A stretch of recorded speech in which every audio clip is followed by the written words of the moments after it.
देखिए, BSc nursing के बाद बीएससी नर्सिंग अगर आप करते हो या फिर नर्सिंग में आप बैचलर करते हो तो आप किस किस जॉब में या फिर किस किस लाइन में आप काम कर सकते हो, वो चीज़ हम इसमें देख रहे हैं। इन गवर्नमेंट सेक्टर मैंने दोनों सेक्टर्स में आपको इस एग्जाम 9 सेट आपको देना होता है। उसके बाद आप इसमें एज ए नर्स वर्क कर सकते हैं एम्स में, ठीक है। इसकी सैलरी बहुत अच्छी होती है। Hello students, welcome to our channel Volunteer Knowledge Hub. So how are you guys? I hope you will be wonderful. So in this video I have brought information regarding to BSc Nursing for the pass out 12th students. So I have tried that you get complete information in one video. In fact, I would say you will be definitely get it. So I hope after this video your all doubts will be cleared. And इस video में मैंने जो है 12th pass out होने के बाद उनको confuse रहते हैं कि बीएससी नर्सिंग करना चाहिए या नहीं करना चाहिए, तो क्यों करना चाहिए और क्यों नहीं करना चाहिए, वो चीज़ आप इसमें देख करके अच्छे से समझ सकते हैं और अच्छे से आप टोटली 100% श्योर हो सकते हैं कि आपको बीएससी नर्सिंग करना चाहिए या नहीं करना चाहिए, या फिर जो भी आपके डाउट्स। आई होप इसमें सब कुछ क्लियर हो जाएंगे आपके, ठीक है। इस वीडियो में आपको इसमें हिंदी और इंग्लिश दोनों ही लैंग्वेज में प्रोवाइड की है ना। टोटल क्वेश्चन इसमें है, आपके टोटल डाउट्स इसमें है। फर्स्ट है what is nursing. So, nursing is a profession or nurse's unique function is to help individuals both sick and well perform activities that contribute to their health or recovery. Nursing is a safety critical profession founded on four pillars: clinical practice, education, research and leadership.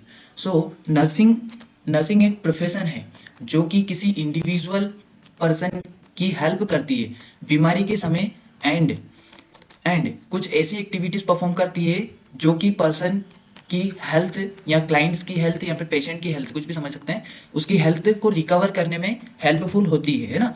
Profession चार pillar पर बना हुआ है। इसको हम divide कर सकते हैं चार पिलर में, ठीक है।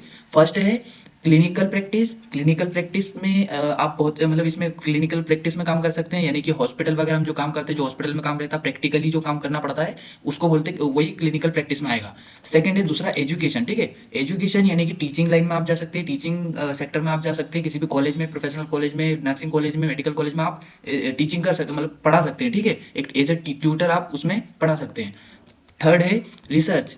बहुत से लोगों को रिसर्च में इंटरेस्ट होता है, ठीक है, तो वो लोग रिसर्च भी इसमें आप रिसर्चर भी आप बाद में मतलब बन सकते हैं, ठीक है। रिसर्च भी आप इसमें कर सकते हैं। चौथा है लीडरशिप। एज अ लीडरशिप भी आप इसमें काम कर सकते हैं आफ्टर बीएससी नर्सिंग, ठीक है। सो नेक्स्ट हम देख लेते हैं, हमने इंट्रोडक्शन उसमें समझ लिया। नेक्स्ट है इंट्रोडक्शन। अगर आपको अच्छे समझ में नहीं आया तो एक बार और बता दूं मैं, नर्सिंग एक प्रोफेशन है जो कि एक पेशेंट या किसी पर्सन की हेल्थ को रिकवर करने में हेल्पफुल एज अ नर्स, ठीक है। वो एक हेल्थ को रिकवर करने में हेल्प करती है पेशेंट की, ठीक है। ये चार पिलर पर डिवाइड है, इसमें को चार चीजों से हम देख सकते हैं, चार पिलर्स में हम देख सकते हैं clinical practice, education, research and leadership, ठीक है। इन सेक्टर में हम बाद में काम कर सकते हैं। नेक्स्ट हम देख लेते हैं टाइम ड्यूरेशन इन नर्सिंग। समय अंतराल कितना होता है नर्सिंग का, है ना। तो बीएससी नर्सिंग मैंने चारों ही जितनी भी मतलब बीएससी नर्सिंग की जितनी भी डिग्री हैं, आगे आप क्या क्या कर सकते हैं, मास्टर्स कर सकते हैं, पीएचडी कर सकते हैं। तो टोटल एजुकेशन इसकी टोटल मैंने उसकी ड्यूरेशन इसमें यहाँ पे नोट डाउन कर दी है ना। टोटल ड्यूरेशन मैंने आपको एक्सप्लेन की है। Bachelor of science in nursing यानी कि बीएससी नर्सिंग में कितना टाइम लगता है, तो लगता है उसमें 4 साल, है ना। 4 साल 6 मंथ, सॉरी 4 years 6 month इसमें अप्रोक्स लगते हैं ना। 4.5 साल के समथिंग आपको बीएससी नर्सिंग में लगते हैं, ठीक है। सेकेंड है master of science in nursing. अगर आप बीएससी नर्सिंग बैचलर करने के बाद मास्टर इसमें करना चाहें नर्सिंग में, एमएससी अगर आप नर्सिंग में करना चाहें तो आपको 2 साल और उसमें लगेंगे, ठीक है। एमएससी की ड्यूरेशन है 2 साल। सो नेक्स्ट है PhD doctor of philosophy in nursing, ठीक है। तो अब नर्सिंग अगर आप नर्सिंग में पीएचडी करना चाहें, नर्सिंग मास्टर डिग्री के बाद आप नर्सिंग इसमें पीएचडी भी कर सकते हैं, इसमें पीएचडी तक एजुकेशन हो सकती है। सो पीएचडी अगर आप करना चाहें तो उसकी ड्यूरेशन, पीएचडी की ड्यूरेशन होती है 3 to 5 years। 3 से 5 साल आपको पीएचडी करने में लग जाएंगे, ठीक है। सो टोटल मैंने ड्यूरेशन यहाँ पे आपको अच्छे से एक्सप्लेन कर दी है। नेक्स्ट देख लेते हैं subject of first year in BSc nursing. मैंने ये भी आपको इसमें बताने की कोशिश की है कि बीएससी नर्सिंग के फर्स्ट ईयर में कौन कौन से सब्जेक्ट होते हैं, ठीक है। फर्स्ट ईयर के एक बार आप जैसे मान लो कोई भी एडमिशन लेते हो, सबसे पहले उसको ये इन्फॉर्मेशन होनी चाहिए कि मुझे स्टार्ट कहाँ से करना पड़ेगा, है ना। फर्स्ट ईयर में क्या, अगर नर्सिंग में एडमिशन लूँ तो फर्स्ट ईयर में मुझे स्टार्ट कहाँ से करना पड़ेगा, क्या क्या पढ़ना पड़ेगा। So first subject is fundamental of nursing, FON, जिसको शॉर्ट में एफओएन बोलते हैं, फंडामेंटल ऑफ नर्सिंग। इसमें टोटल फंडामेंटल काम करना, कितने प्रोसीजर होते हैं टोटल आपको परफॉर्म करके भी देखना है, मतलब दिखाना है सॉरी, और आपको वाइवा भी उसमें इंक्लूडेड है, ठीक है। तो आपको मतलब फंडामेंटल ऑफ नर्सिंग में टोटल प्रोसीजर पढ़ेंगे, नर्सिंग नर्स एक एज ए नर्स आपके क्या क्या प्रोसीजर हॉस्पिटल में या फिर क्लिनिकल में आपको रहेंगे। नेक्स्ट हम देख लेते हैं anatomy and physiology. Anatomy and physiology है ये बॉडी का स्ट्रक्चर क्या है, फंक्शन क्या है, कितने भी ऑर्गन्स हैं, जितने भी ऑर्गन्स हैं टोटल के फंक्शन क्या है और किस किस स्ट्रक्चर में वो बने हुए हैं, ठीक है। सो नेक्स्ट हम देख लेते हैं साइकोलॉजी। सॉरी ये टॉपिक्स थोड़े से गलत हो गए, बाकी ठीक है। साइकोलॉजी थर्ड सब्जेक्ट है अपना साइकोलॉजी। साइकोलॉजी आपको इसमें पढ़नी पड़ेगी, ठीक है। साइकोलॉजी थर्ड सब्जेक्ट है, fourth subject is microbiology and fifth subject is biochemistry and six subject is nutrition, ठीक है। सो आपको 6 सब्जेक्ट इसमें पढ़ने होंगे और 6 सब्जेक्ट के आपको एग्जाम देने होंगे फर्स्ट ईयर में, ठीक है। फर्स्ट ईयर में आपको यहाँ से स्टार्ट करना पड़ेगा, आप स्टार्टिंग में फर्स्ट ईयर में ये सब्जेक्ट आपको पढ़ना होगा। सो नेक्स्ट देख लेते हैं scope of BSc nursing. So guys scope of BSc nursing की जॉब अपॉर्चुनिटी आपके पास क्या क्या रहेगी बीएससी नर्सिंग करने के बाद, ठीक है, वो चीज़ हमने इसमें देखी है।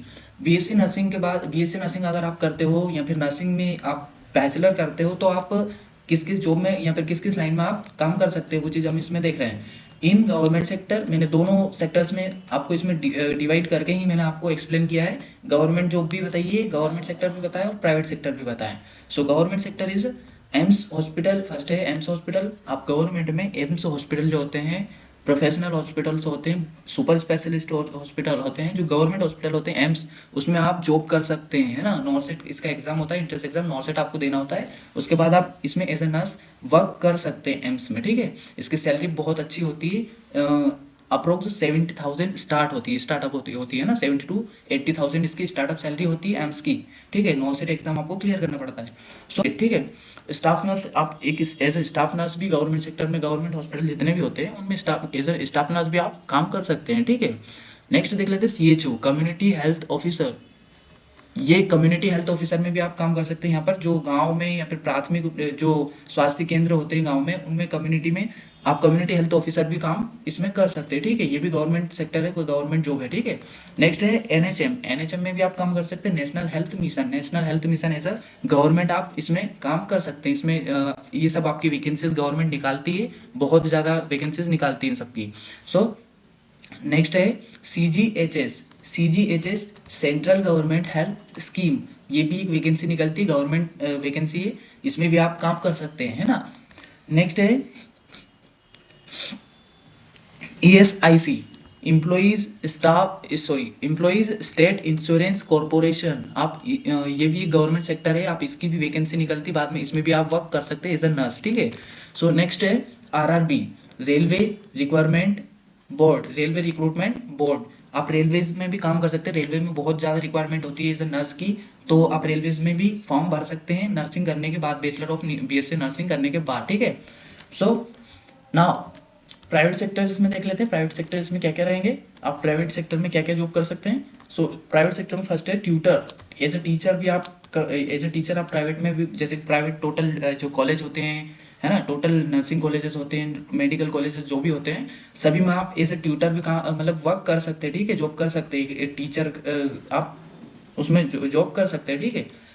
सो नेक्स्ट है staff nurse in private hospital. जो प्राइवेट हॉस्पिटल होते हैं, टोटल प्राइवेट हॉस्पिटल, उसमें आप स्टाफ नर्स का काम कर सकते हैं। फिर टोटली जो नर्स में एज ए नर्स में ही एक नर्स होती है, उसमें ही बहुत सारे अंदर बहुत सारी, मतलब नर्स एक ही नर्स नहीं होती, बहुत सारे डिवाइडेड, आप बहुत जगह पे काम उसमें कर सकते हैं जिसमें आपका इंटरेस्ट हो, है ना। हॉस्पिटल में बहुत सारे अलग अलग डिपार्टमेंट होते हैं, आप किसी भी डिपार्टमेंट में एज ए नर्स काम कर सकते हैं, ठीक है, तो आप उसी में बहुत ज़्यादा वर्क कर सकते हैं।